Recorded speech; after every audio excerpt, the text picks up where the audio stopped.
कि डीग जिला बना। पर आप बताइए, जब आसपास के गांव डीग जिले में जाना ही नहीं चाहते, क्योंकि डीग जिला बना है, ना कि भरतपुर जैसा संभाग।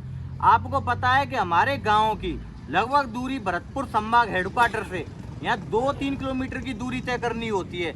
अपने निजी कामों के साथ साथ हम सरकारी काम निपटाने की क्षमता रखते हैं। ना तो हमें दिन की दहाड़ी छोड़नी पड़ती है, ना ही हमारे सरकारी काम काज छूटते हैं। तो ऐसे दिन की दहाड़ी भी काम हो जाती है, जिससे हम अपना पेट पाल लेते हैं। आप बताइए कि हमको ऐसे निर्दलीय इसके निर्भय सरकार के द्वारा हमको डीग 50-60 किलोमीटर दूर फेंक दिया जाता है, क्योंकि अब डेवलप करने लगा है हमारा क्षेत्र। आप बताइए कि यहाँ से 2 किलोमीटर की दूरी पर त्योंगा है, जो कि नगर पालिका क्षेत्र में कदम रख चुका है। पार्षद नगर निगम में चुनाव कराने लग गया है, वहां पर डेवलप होने लग गया है। अब बचता है हमारे आसपास के गांव। जब हमारे आसपास के गांव डेवलप करने आते हैं, तब हमारे गांवों को घसीटकर उस डीग में भेज दिया जाता है। मैं आपके मीडिया के माध्यम से कह देना चाहता हूं, इस राजनीति की दृष्टि को खत्म करें और इस फरमान को खत्म करना चाहें। आपको पता है, इसकी इतनी सरकार की इतनी वो देखिए कहां तक प्रेशर बना रही है कि आज हमारे बड़े बुजुर्ग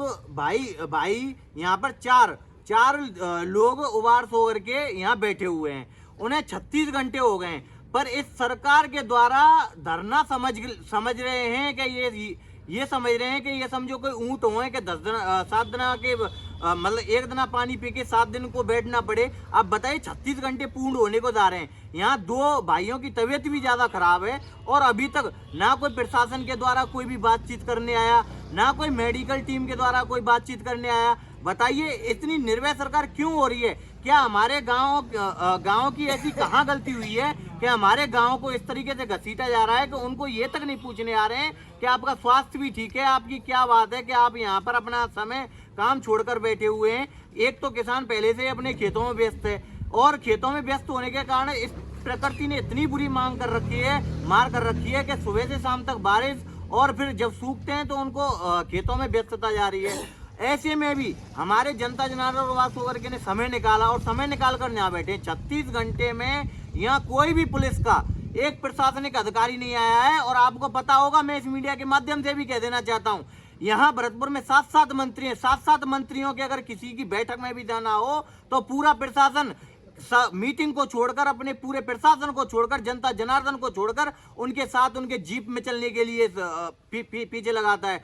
क्या इतना भी समय नहीं है प्रशासन के पास कि यहाँ पर आकर बात तो कर सकें? कम से कम के बात क्या है क्या नहीं है, अपनी मांग को जायज उनको पूछ तो सकते हैं कि उनका स्वास्थ्य ठीक है नहीं है। मेडिकल टीम तो भेज सकते हैं कि उनको कोई ना कोई अगर समस्या है तो उनको कुछ ना कुछ ट्रीटमेंट दिया जाए, जिससे कि क्षेत्रवासियों को भी ये सहूलियत लगे कि सरकार कहीं ना कहीं तक हमारी उपेक्षा है। इतना मैं आपको मीडिया माध्यम से कह देना चाहता हूं कि जल्द से जल्द इसको या तो खारिज करे, उस फरमान को फाड़ के फेंके और हमें भरतपुर में शामिल करे।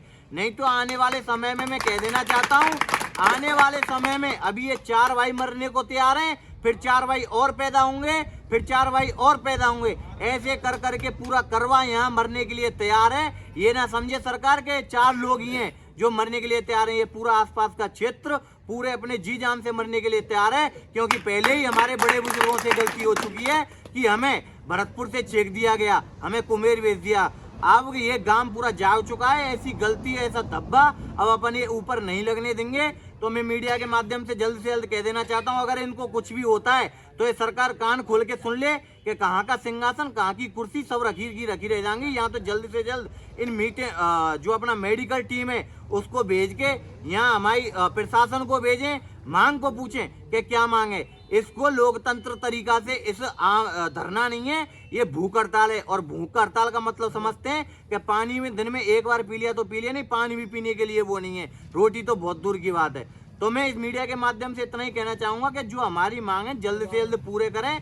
ये जब धरना अंतर्मरण पे बैठ गए तो मरीबे को तैयार है, चाहे मरनों पर है, पर याते पीछे नहीं हटेंगे कि सरकार का वो बेकाबे में हुए कि पीछे हट जाएंगे। बिल्कुल नहीं हटेंगे साहब। जल्द से जल्द हमारी समस्याओं का समाधान करें, हमारी मांगों को पूरी करें। नहीं तो आने वाले समय में बहुत ही नुकसान इस कांग्रेस सरकार को झेलना पड़ेगा, जिसका जिम्मेदार इस सरकार होगी। धन्यवाद। राम राम साहब।